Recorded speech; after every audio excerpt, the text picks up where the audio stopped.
Changing my Pontiac torrent rear wheel speed sensor. Let's see how it goes. I will check with you guys back how it goes. For this work, you will need very much everything, like full set of sockets, a wrench, and jack stands, a car jack to jack out the car, and you need to block the tires, other 3 tires, and I will show you how I can secure the vehicle.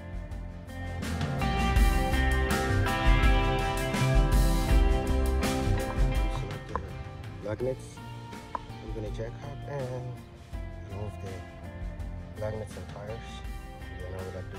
Okay, now all the lug nuts are removed. Remove the tire. Okay, look at it.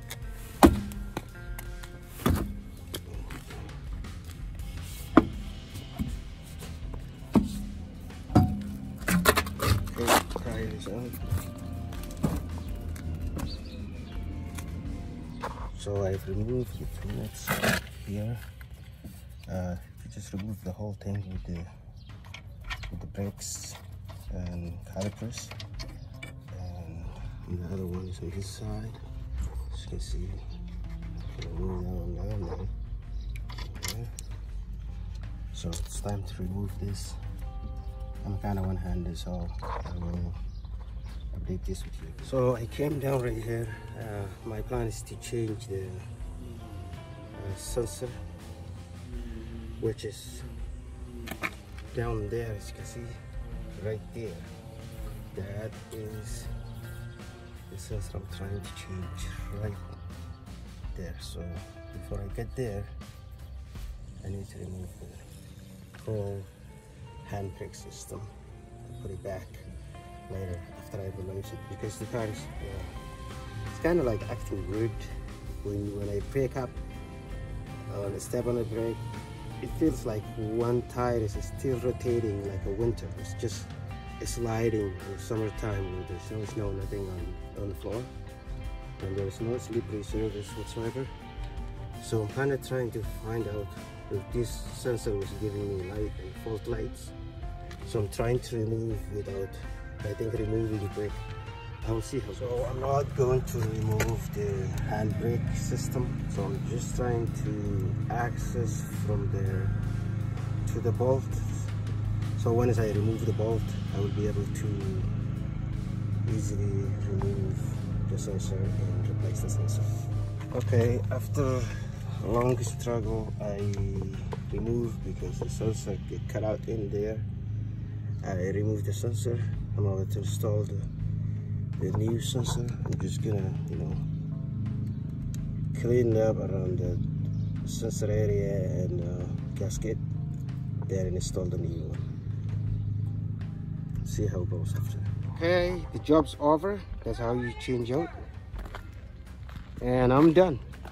Put the tire back. Everything is in perfect shape. I just have to take the tools out. And that's how you do it. Thank you so much. I am trying to pump the brakes. This is something that I related to the brakes. And it's time to drive test, and I will get back to you. I will work the sensor that was popping up here, and when I apply the brakes to stop, the car sounds like I'm running in the winter in a very slippery condition. So that's the sensor that doesn't tell the car that the brakes applied. So it just drags all the way. It's hard to stop. So when I take the traction control off, it's normal. When I take the traction control off, it's normal. When I put the traction control back, it just doesn't stop. It looks like I'm driving in a winter, very slippery condition. So Hopefully problem fixed. On the dash, it just pop up sometime and it goes away sometime. And then now, after I replace it, I will see if anything come up. As soon as I turn the vehicle on, there is nothing on the dash, as you can see. So very much everything is good. The traction control is working, as you can see. So guys, thank you for watching. And if you want to do it yourself, you need to have adequate education about changing something like this, because most of it I could have recorded because of one hand, and it's really difficult, and the sensor that was in there was there for maybe, I don't know, since the previous owner never changed it. So I tried to wiggle it and remove it, and it's just cut out. I have to, you know, manage to take the rest out of the sensor home, where you put the sensor back in, because the other one is already cut out, and then you need to, you know, dig it out or whatever you want to do.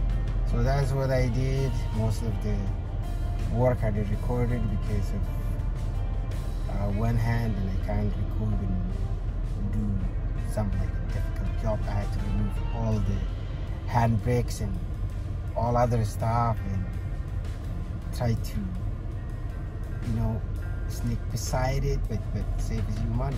Thank you for watching. Okay.